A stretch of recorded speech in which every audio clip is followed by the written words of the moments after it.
Pemakaian pelitup muka kini sudah menjadi kebiasaan baharu kepada rakyat Malaysia sejak bermulanya penularan COVID-19. 1 Ogos 2020 merupakan tarikh bermulanya penguatkuasaan pemakaian pelitup muka yang diwajibkan ketika menggunakan pengangkutan awam dan ketika berada di tempat-tempat umum. Kini saya berada di sekitar Ibu Negara bagi meninjau bagaimana kepekaan rakyat Malaysia terhadap pemakaian pelitup muka ini. Pakai pelitup muka atau denda RM1,000. Pelitup muka kini boleh dikategorikan sebagai perisai paling penting dalam menghadapi wabak COVID-19. Rata-rata orang awam memakai pelitup muka dan sedar akan perintah yang telah dikeluarkan pihak kerajaan. Memang bagus kerajaan wajibkan pemakaian pelitup muka ni, tapi kalau boleh bagi garis panduan yang lebih jelas. Macam sekarang ni kita tahu pemakaian pelitup muka ni wajib di tempat awam mulai hari ni. Tapi kita tak tahu macam mana pula prosedur dia dekat tempat beriadah, macam di Taman Tasik kan, bila orang beriadah tu, adakah benda tu wajib untuk mereka juga ke, atau mereka ada kebenaran untuk tak pakai ke? Kalau boleh ada penghususan sikitlah bab tu. Tinjauan mendapati pusat tumpuan di sekitar Bukit Bintang, Kuala Lumpur dipenuhi orang ramai pelbagai kaum serta warga asing sempena hari cuti sambutan Aidiladha Sabtu lalu. Orang ramai dilihat memakai pelitup muka sama ada berada di luar maupun di dalam pusat beli belah itu. Selaku pelajar, Muhammad Ashraf Muhammad Asri menyambut baik arahan kerajaan yang telah mewajibkan pemakaian pelitup muka di kawasan tumpuan bagi menyekat penularan wabak pandemik itu. Pada saya, benda ni sesuatu yang baiklah sebab kalau kita tengok kes makin meningkat kan sekarang. So kerajaan mengambil langkah yang baik lah. Kegagalan mematuhi peraturan baharu ini boleh didenda RM1,000 di bawah Akta 342 Akta Pencegahan dan Pengawalan Penyakit Berjangkit 1988. Menurut bapa kepada 4 orang anak, Muhammad Asri Mat Daud mengambil berat juga terhadap pembuangan pelitup muka ini.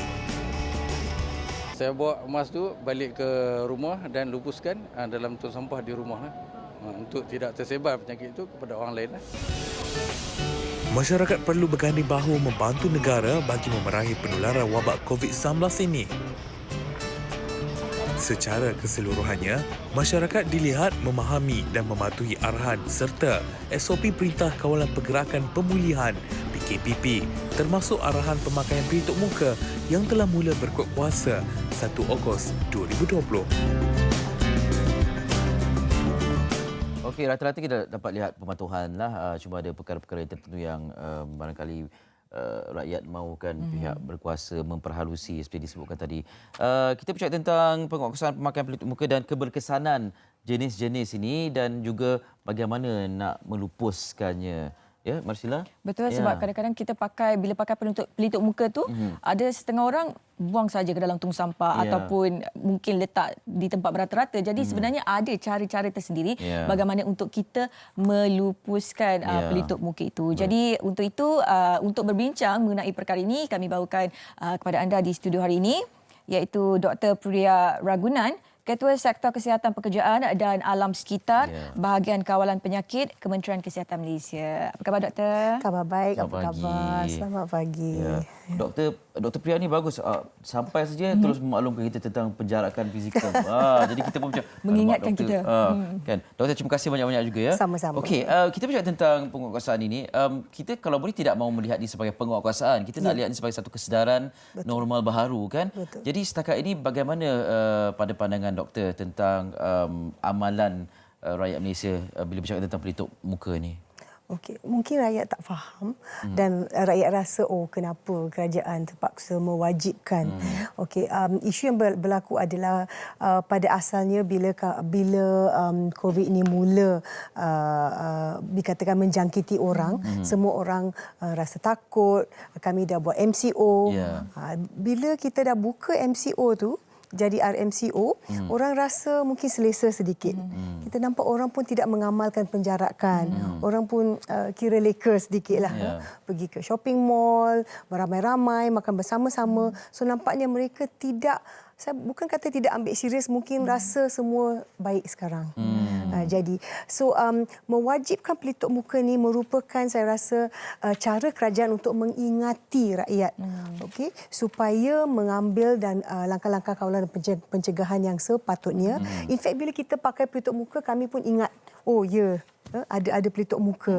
So kami kena amalkan langkah-langkah kawalan pencegahan yang lain.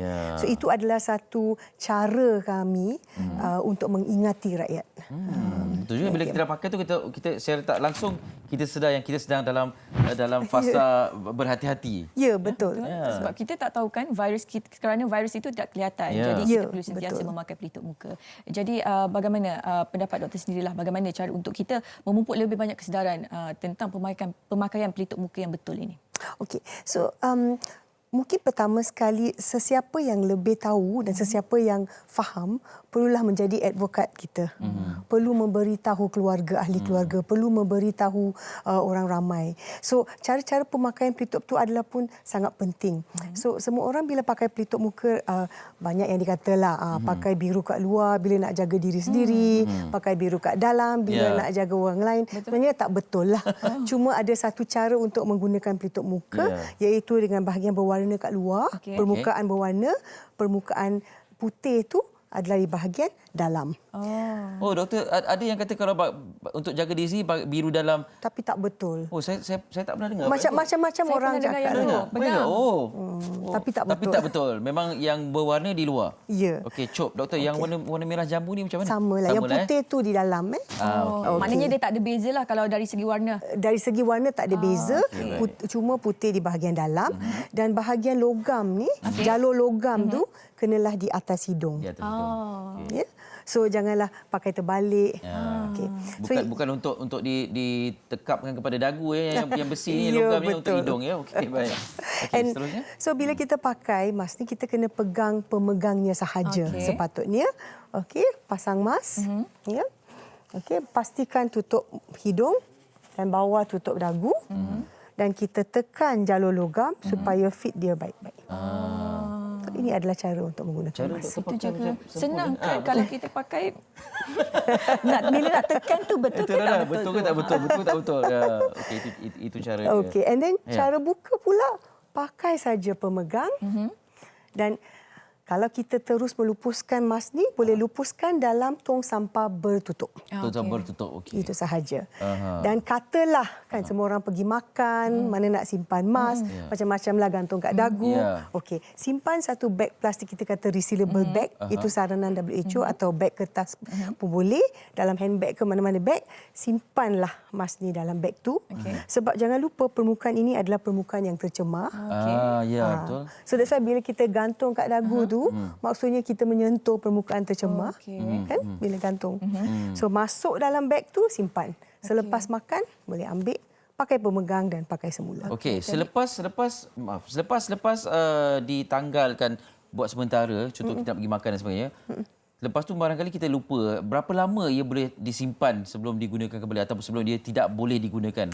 Okey, sebenarnya kami katalah ini surgical mask. So boleh pakai untuk 4 jam lah berterusan dan terpaksa tukar. Tapi katalah dalam sehari susah juga kita nak beli banyak. Dan as long as kita katalah mask ni tidak tercemar, tidak koyak, tidak basah, kita boleh pakai paling maksimal 8 jam. That means 1 hari. So balik rumah lupuskan. Boleh juga. Jadi doktor, macam doktor kata tadi, kalau kita nak makan dan sebagainya, kita boleh letak dalam beg ataupun dalam plastik yang di-seal itu. Jadi perlukah kita disanitizekan plastik itu? Oh, tak perlu. Tak apa. Yang penting jangan sentuhlah permukaan. Okey. Sebab saya punya satu sikap macam bila saya makan di meja di luar, saya letak begini tak? Tak boleh lah tak boleh kan? Sepatutnya tak boleh lah ya. Okey, banyak perkara yang kita nak faham tentang pelitup muka ni apabila diwajibkan, sebab kadang kita tak mau wajib dan ikut buta-buta saja. Kita kena faham apa yang kita laksanakan ini.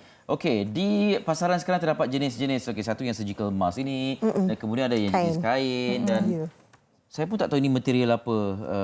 Macam sponge. Macam tak tahulah, spandex pun juga. Wallahualam. Tapi yang dia fleksibel lah. Dan macam-macam lagi jenis. Ya. Okey, doktor nak jelaskan tentang keberkesanan selain daripada jenis surgical mask ni.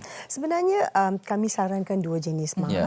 Okey, so mask surgical mask ni sebenarnya disarankan untuk anggota-anggota kesihatan, warga emas 60 tahun ke atas, orang yang sakit dengan gejala dan juga orang yang mempunyai penyakit kronik seperti diabetes, darah tinggi, kencing manis. Kami mengharapkan mereka menggunakan pelitup muka surgical. Okey. Walau bagaimanapun untuk pelitup muka kain, sebenarnya ada juga saranan daripada Pertubuhan Kesihatan Sedunia tentang jenis pelitup kain yang paling efektif. Okey. So jenisnya adalah jenis 3 lapis juga, di mana lapisan luar adalah lapisan yang menghindar penyerapan air yang dibuat daripada polyester. Lapisan tengah adalah lapisan penapis yang juga dibuat oleh lapisan yang menghindar penyerapan air polyester juga, dan lapisan dalam adalah lapisan yang menyerap air, mungkin kapas. Ya. So actually Pertubuhan Kesihatan Sedunia telah mengeluarkan video juga cara untuk membuat mask tu sendiri supaya tak susah. Walau bagaimanapun di pasaran ada pelbagai jenis lah, seperti yang ditunjukkan, cotton lah, silk lah dan pelbagai jenis. Sebenarnya dari segi KKM, di mana boleh kami mengharapkan menggunakan mask seperti yang disarankan oleh Pertubuhan Kesihatan Sedunia. Walau bagaimanapun jika tak boleh kena pakai mask kain biasa yang lain, boleh juga. Tetapi yang penting kami hendak semua orang faham adalah penggunaan mask ini adalah bersama dengan langkah kawalan dan pencegahan yang lain. Sebenarnya mask ini adalah sangat perlu di tempat di mana pengamalan penjarakan fizikal tidak dapat diikuti oleh orang. So kalau kita tidak dapat amalkan penjarakan fizikal, perlulah pakai mask. So that is why kerajaan telah menetapkan kena memakai mask dalam pengangkutan awam sebab tidak ada penjarakan fizikal antara tempat duduk. Dan sama juga di tempat awam yang sesak sebab tidak ada penjarakan sosial. So asalkan ada penjarakan sosial, sebenarnya kami tidak perlu menggunakan mask atau pelitup muka. Ya, tapi lebih banyak tempat yang penjarakan fizikalnya susah untuk diperolehi ataupun dilakukan. Jadi lebih baik memakai pelitup muka. Pelitup muka. So adalah boleh dikatakan penghalang lah. Kita boleh anggap penghalang. Walaupun keberkesanannya mungkin berbeza, tapi kami kena faham bahawa pemakaian pelitup muka ni bukan 100% juga. Ya, betul. Baik, saya nak tahulah doktor mengenai sekarang kita ada pelbagai jenis pelitup muka, antaranya washable. Berapa kerap jika kita memakai jenis yang perlu dibasuh itu, okey, adakah kita setiap kali kita pakai kita perlu terus basuh ataupun kita boleh pakai untuk beberapa kali? Okey, sama juga untuk pelitup muka kain, dalam sehari itu bila makan masuk dalam beg simpan, balik rumah cuci. Petang tu cuci. Macam pakai baju lah kan? Pakai baju. Satu sesi pakai lepas tu cuci lah. Ya, betul. Ya, okey. Kita kena fahamkan. Dan saya ada satu soalan Marsi nak tanya tentang usia. Betul. Itu penting soalan ni. Ya, ada anak-anak kecil ni. Ya. Semalam saya ada terbaca di akhbar. Okey, katanya Dr. Nur Hisham ada memberitahu bahawa pelitup muka tidak boleh dipakai oleh kanak-kanak berusia 2 tahun kerana boleh memberi kesan sukar bernafas. Jadi pada pendapat doktor sendirilah mungkin alternatif lain sebab kita tak boleh menggunakan pelitup muka terhadap kanak-kanak tersebut. Betul. Jadi mungkin menggunakan face shield ataupun sebagainya? Tak. Untuk kanak-kanak berumur 2 tahun ke bawah, termasuk bayi, kami sarankan jangan bawa keluar saja. Ya, itu saja langkah kawalan. Tak payah pakai apa-apa sebab kami rasa memang tidak sesuai.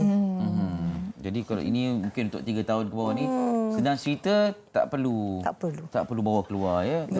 Golongan-golongan yang berisiko ni. Okey, satu lagi ini antara perkara yang mungkin menjadi kekeliruan juga, yang pergi beriadah, bersenam, berlari dan sebagainya kan. Sebab ada kes baru kita ketahui yang pengsan dan sebagainya kerana berlari sambil memakai pelitup muka. Ya doktor? Macam mana? Okey, so sebenarnya kami tidak sarankan pemakaian mask semasa bersenam. Memang agak sukar untuk kita bersenam dengan memakai mask. Cuma itulah semasa bersenam tu cubalah amalkan penjarak kan. So itu yang menjadi isu. So kalau semua orang bertanggungjawab dan semua orang mengambil tindakan supaya tidak berdekatan dengan yang lain, saya rasa tak ada masalah. Ya. So tanggungjawab tu di tangan orang ramai juga. Betul. Okey. Pokok pangkalnya dia terletak pada diri kita sendiri. Bagaimana rasa sikap kebertanggungjawaan kita dalam Betul. memerangi hal ini. Ya, okey. Itu yang kita jaga kita tu. betul. Marsha lupa saya ingatkan, saya lupa doktor ingatkan. Ya. Kita saling ingat mengingatkan satu sama kita. Doktor, terima kasih banyak-banyak atas perkongsian ini. Semoga bermanfaat dan memberikan kesedaran kepada semua. Dr. Priya Ragunath, Ketua Sektor Kesihatan Pekerjaan dan Alam Sekitar Bahagian Kawalan Penyakit Kementerian Kesihatan Malaysia. Ya, sentiasa ingatkan diri kita tentang penjarakan fizikal dan juga pemakaian pelitup muka. Okey, kita nak